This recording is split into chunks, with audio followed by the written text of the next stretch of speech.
আজকে তৈরি করব নদীর ছোট মাছ দিয়ে শীতকালীন সবজির চচ্চড়ি। আমরা খুব সামান্য উপকরণ দিয়ে শীতকালীন সবজি দিয়ে রান্না করব। আমাদের লাগছে এখানে ধনেপাতা কুচি আর ছোট সাইজের একটি রসুন আমরা এখানে গুলো কুচি করে নিয়েছি। বড় সাইজের একটি পেঁয়াজ কুচি করে নিয়েছি আর সামান্য পরিমাণের মতো 1 চিমটে রাঁধুনি এবং 1 চিমটে পরিমাণের মতো কালো জিরে। আর আমরা এখানে নিয়েছি 5 থেকে 6টি কাঁচা লঙ্কা চিড়ে নিয়েছি। আধা চা চামচ পরিমাণ করে হলুদ গুঁড়ো এবং লঙ্কার গুঁড়ো, আপনারা লঙ্কার গুঁড়োটা পছন্দ অনুযায়ী দিয়ে দিবেন। আর আমরা এখানে শীতকালীন সবজিগুলো এভাবে কুচি করে কেটে নিয়েছি। আর এখানে নিয়েছি নদীর মাছ। আপনারা অবশ্যই কমেন্টে জানাবেন এই মাছগুলোর নাম কি। আমি সঠিক নামটা বলতে পারছি না, আপনারা অবশ্যই কমেন্টে জানাবেন।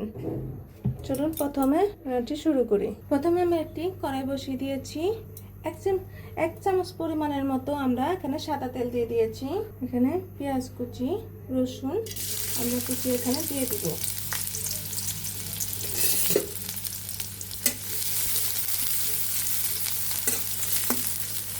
রসুনগুলো হালকা একটু ভেজে নিব, পুরোপুরি ভাজবো না।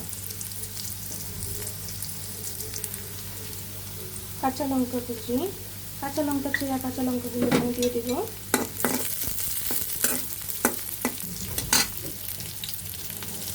এখন রাঁধুনি এবং কালো জিরে দিয়ে দিব।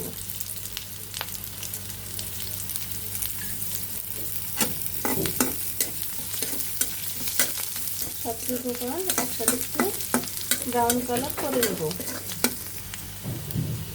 এখন কেটে রাখা সবজিগুলো এর মাঝে দিয়ে দিব। এখানে আমরা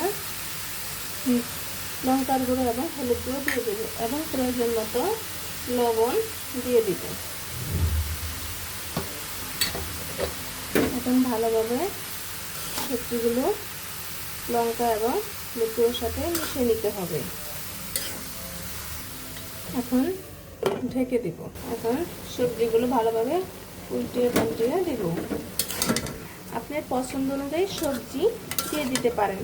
আমার যে সবজিগুলো পছন্দের সেই সবজিগুলো দিয়ে আমরা আজকে নদীর ছোট মাছ দিয়ে চচ্চড়ি রান্না করব এবং খুবই কম মশলা দিয়ে।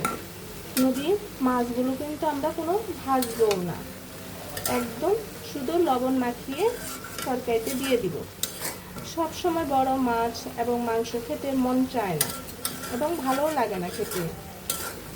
যদি আপনি এরকম চচ্চড়ি রান্না করেন কম তেল মশলা ছাড়া, আর অন্য কোনো কিছুই লাগবে না।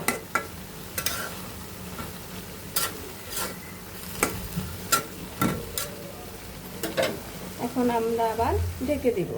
এখন আমরা তরকারিতে খুব সামান্য পরিমাণের মতো জল দিয়ে দিব। চচ্চড়িটি হবে মাখা মাখা ঝোল।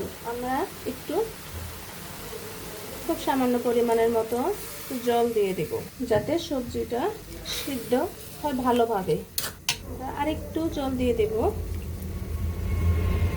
ঠিক এরকম জল প্রয়োজন হবে। এখন একটু ঢেকে দিব। শুধু মাছগুলোতে লবণ দিব, আর কোনো কিছুই দিব না। হলুদ এবং লঙ্কার গুঁড়োও দিব না। আপনারা অবশ্যই মাছটা কমেন্টে জানাবেন মাছটার নাম কি বলে। আমি অবশ্যই মাছটা চিনি না, শুধু নদীর মাছ এটুকুই জানি। আমাদের লবণ মাখানো হয়ে গিয়েছে। এখন মাছগুলো চচ্চড়িতে দিয়ে দিব। দেখুন চচ্চড়িতে বলক চলে আসছে এবং আলুগুলো প্রায় সিদ্ধ হয়ে গিয়েছে।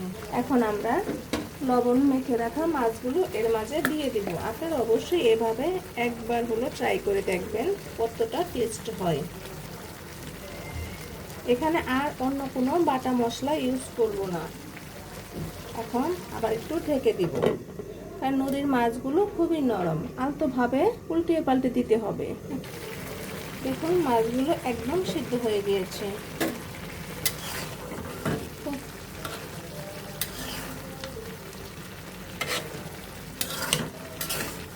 মাছগুলো খুবই নরম।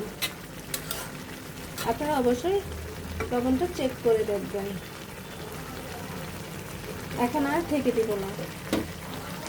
দেখুন বন্ধুরা, আমাদের চচ্চড়ি কিন্তু হয়ে গিয়েছে। কত সুন্দর দেখাচ্ছে এবং খেতে অনেক অনেক টেস্ট হয়েছে। আপনারা অবশ্যই লবণটা চেক করে দেখবেন। এখন পুরো ধনেপাতা কুচি ছড়িয়ে দেব।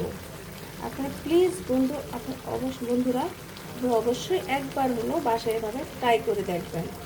এখন শীতকাল, প্রচুর পরিমাণে নদীর মাছ এবং বিলের মাছ পাওয়া যাচ্ছে।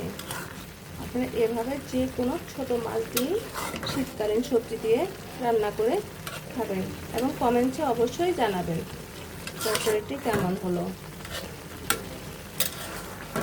আমরা আর 1 থেকে 2 মিনিটের মতো ধনেপাতাটা সিদ্ধ হলে আমরা নামিয়ে নেব।